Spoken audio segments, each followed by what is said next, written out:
Joining us now is an assemblyman from New York's 94th District, Matt Slater. Welcome to Victory News, Matt. Thank you so much for having me.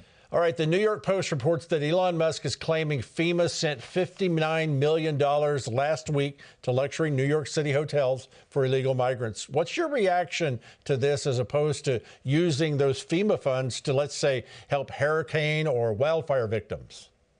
Well, my initial reaction is 59 million is nothing compared to the 4.3 billion that New York State has spent housing, feeding, and providing clothes to illegal immigrants here in New York. Obviously, $59 million from FEMA when it should be going to helping Americans, hardworking, tax-paying Americans who are struggling to recover from Hurricane Helene and a whole host of other tragedies across this country. But this is what Elon Musk and President Trump has been able to do, is they've been able to unveil really the poor choices made by the deep state and also by the Democrats who were in Washington. All right, let's talk about what you're doing there. You've been elbow deep in the efforts of New York Democrats to stop Republicans from filling the congressional seat of Elise Stefanik, who now is serving as ambassador to the United Nations. Give us an update on that political play and if you've seen any final proposal from the Democrats there in Albany. Democrats introduced a bill on Friday night, and they tried to jam it through today. Thankfully, we fought back, and we were able to stop it in its tracks. It would have really, I think, assaulted the bedrock of America. It would have deprived about 800,000 New Yorkers of federal representation and up to the discretion of the governor going all the way to November. So it would have been a disaster for the North Country here in New York State. But as of this afternoon, the Democrats pulled the bill back. And we are waiting to hear what the next steps are going to be, but a small victory right now for us here in New York. That's really good news. We need that seat filled. Now, the Department of Justice is withdrawing from a case supporting sex change medical procedures on minors. President Trump also signed an executive order to stop the medical mutilation of children. Tell us about Attorney General Letitia James and how she has responded to this order.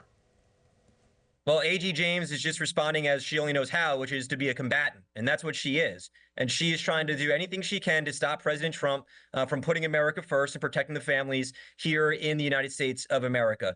I think President Trump's done a fantastic job in his first weeks in office, and he is making sure that America is being put first by going back to mainstream values. And that's important for us as families here in the United States of America. AG James here in New York, like I said, continues to try to throw any obstacle she can in the president's way. Should listen to Representative Raskin, Jamie Raskin, frame the Department of Government Efficiency, known as DOGE, as an assault on our political system. Here he is. You know, Time magazine's got him sitting in the Oval Office on their on the cover at the Resolute desk, but he's acting like he is president. In fact, I don't know of any president who's ever done anything remotely like this, which is basically engineer an operation to take custody of millions and millions of records of the American people. Raskin called the work of DOGE a rapidly expanding coup against the United States and supports fully the judicial system, stopping the curtailing of federal spending. Assemblyman, let me ask you a question. Do you believe eliminating government waste of tax dollars is a threat to the United States? Of course not. And we need to make sure that that's exactly what we're doing. The only people who are opposing Elon Musk and his mission are the people who are hiding the egregious use of taxpayer money and who have been benefiting from it for years.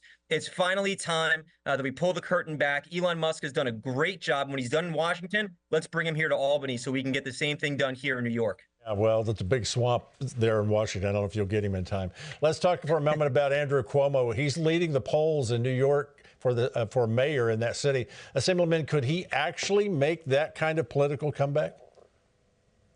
Yeah, everything that we're seeing indicates that he can, and it's just shocking, to be honest with you, considering how he left office in such disgrace, not just the sexual harassment claims, but also because of his disastrous handling of the COVID-19 pandemic and the thousands of lives that were lost because of his horrible policies. And so to think that he can make this political comeback, it blows the mind. But yes, I think it is a reality. All right. Assemblyman, thank you so much for being with us. Be sure to learn more about the Assemblyman at slater4ny.com. Thanks for taking the time to be with us today. Thank you. Appreciate it.